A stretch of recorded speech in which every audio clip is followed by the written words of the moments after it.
Hey Space Watchers, and welcome here from the third ESA Security Conference in beautiful Warsaw. For me, the first time to be here in Warsaw, so it's an absolute stunning experience. Here, next to me, we have the CEO and co-founder of ICEYE, one of the leading European company in the Earth observations sector, Rafal Modrzewski. I hope that pronunciation was good enough.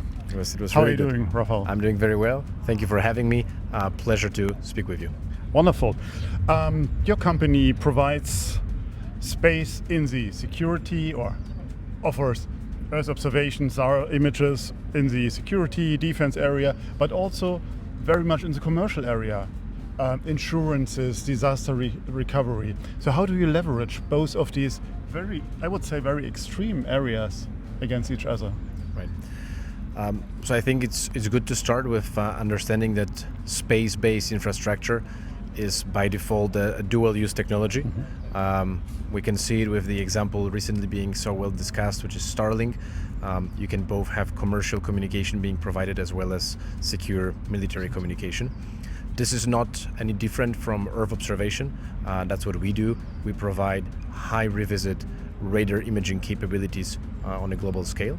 And with that information that you capture from wherever area that you're interested in, you're able to either try to detect deforestation, melting Arctic ice, maybe illegal fishing if you're already trying to protect your border, or you can sneak peek on what your enemy is doing in an active military conflict, right? So we can see that really the same capability from the technological perspective, very similar comparable set of requirements, has an ability to be used in both commercial decision-making as well as military security decision-making.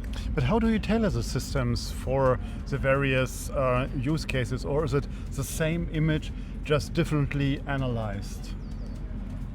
Right, so of course we're already getting into a bit of a complex domain. There are several ways to differentiate it.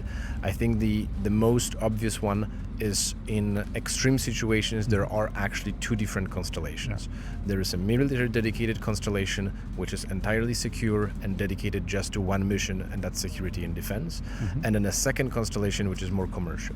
Now we use the commercial constellation for both things, and I very often tell people, owning satellites is sort of like buying cars. Everybody has one, you own the car, you know what to do with it.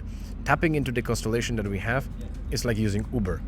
And the governments do that too. They will use Uber sometimes for commercial reasons, sometimes for military reasons.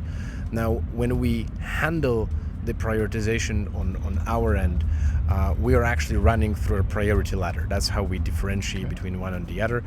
But ultimately, the same set of capabilities really provides capabilities to both. Now, as you mentioned, which is very correct, the analysis is different, right? So when we deal with military assets, that's what we are looking for. We are employing AI agents in order to find those assets as quickly as possible. When we deal with natural catastrophes, flood, fire, we have differently trained AI algorithms trying to identify that. So you provide this analysis as well from ICEYE, or is that something then what another company, or in case of the our intelligence community, using the raw data from you? So there's of course two methodologies over here. We have a certain amount of internally developed algorithms.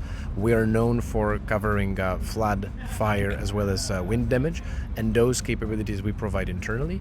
Yet we have a variety of partners. Being here in Warsaw, I can mention a Polish partner, SATIM. SATIM is specialized in providing detectors for military type objects, and of course then we provide their capabilities through a partnership with that company. I see. You just have been on a panel here at the security conference, and one of the topic was the fragmentation of Europe and the 27, 23, however we want to measure it, countries here. How, from your point of view as a global actor, but with a European root, what are the obstacles and how can we overcome this kind of fragmentation from your point of view to make it smoother, to make your data accessible for more or for others? Yes, of course. It's a million-dollar question. Exactly. I wish I had the right answer. Look, I think that the first thing is here, which is we are talking about the fact there is a fragmentation. Yeah. Now, I do, however, have a sense very often that although we say we should battle and tackle the fragmentation, people are actually in the back of their mind thinking, sure, we will keep on doing our own stuff as we've been doing in the past, right?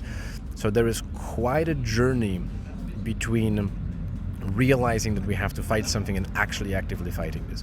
I think we should speak more about the fact that common European space ultimately benefits, in a monetary sense, everybody. Satellite doesn't have to be built in France for the French society to be able to claim rewards. We have distributed workforce, we have people working remotely. Across 850 people at ICEYE, we have people working in 30 different countries, right? They are naturally contributing all to those builds, to those designs, to everything that happens. That knowledge stays in different countries.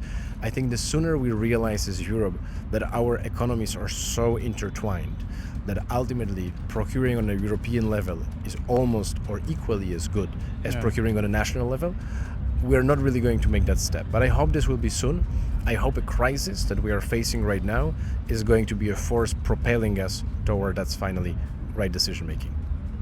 Nothing further to add. Thank you very much. Thank you very much for your time. And with that, Space Watch out.